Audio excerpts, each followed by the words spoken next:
Melissa, istri JT 38 tahun, yang menganiaya seorang perawat di Rumah Sakit Siloam Sriwijaya Palembang, Sumatera Selatan, mengatakan, informasi yang beredar di media sosial terkesan tak berimbang dan memojokkan keluarganya.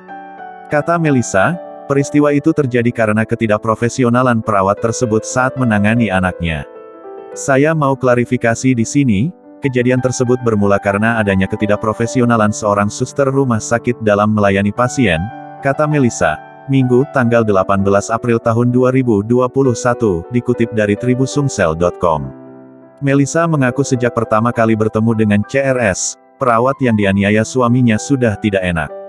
Ia bahkan sempat memfoto suster tersebut karena perasaan tidak enak itu. Lanjutnya, sejak awal anaknya sudah mendapat perlakuan yang tidak mengenakan hati saat dirawat di RS itu. Sebenarnya jujur, dari awal di situ perasaan saya sudah tidak enak melihat sikap suster itu. Dari nada bicaranya saja agak ketus, saat menangani anak saya yang rewel juga nyeletuk, ini anaknya, rewel terus, harusnya kalau siang jangan ditidurin jadi malam gak rewel terus, ujarnya. Mendengar itu, Melissa pun berpikir kenapa bisa seorang perawat berbicara seperti itu. Ya saya jadi tidak enaklah dengernya, kok bisa seorang suster tega ngomong seperti itu, ungkapnya. Menurutnya, saat melepas selang infus anaknya dilakukan secara tidak profesional. Menurut saya sebagai orang tua bisa berakibat fatal, apalagi anak saya masih balita, katanya. Apa yang ditakutkan Melissa akhirnya terjadi hingga membuat tangan anaknya mengeluarkan darah.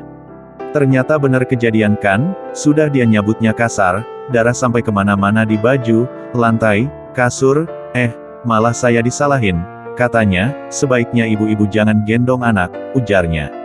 Masih kata Melissa, darah yang keluar dari tubuh anaknya sangat banyak dan menurutnya perbuatan suster tersebut sudah fatal dan tidak wajar. Sebagai orang tua saya pikir wajar jika kita panik, apalagi setelah lihat anak saya sampai keluar darah si suster itu tidak mau meminta maaf, jelasnya. Masih ada bekas darahnya di baju, semua saya foto, sambuknya. Melihat darah yang keluar dari tubuh anaknya tak berhenti dan penanganan dari suster tersebut pun kurang, Melissa kemudian mengadu ke kepala perawat. Fatal darah itu, saya sampai ngadu ke kepala perawat baru ditangani darah tersebut dikasih plester.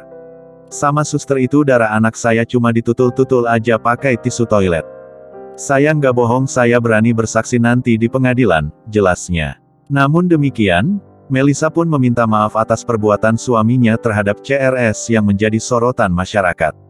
Saya memohon maaf kepada suster dan pihak rumah sakit atas kejadian kemarin yang sangat meresahkan masyarakat luas, ujarnya.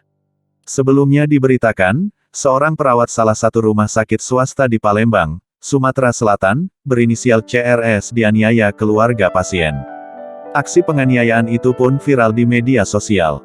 Video kekerasan yang menimpa perawat tersebut viral setelah diupload akun Instagram @perawat_Palembang. Dalam video berdurasi 35 detik itu, tampak terlihat korban CRS diselamatkan rekan perawat lain. Sementara, beberapa perawat lain menahan pelaku JT. Akibat penganiayaan itu, korban mengalami luka lebam di bagian wajah setelah dianiaya oleh keluarga pasien.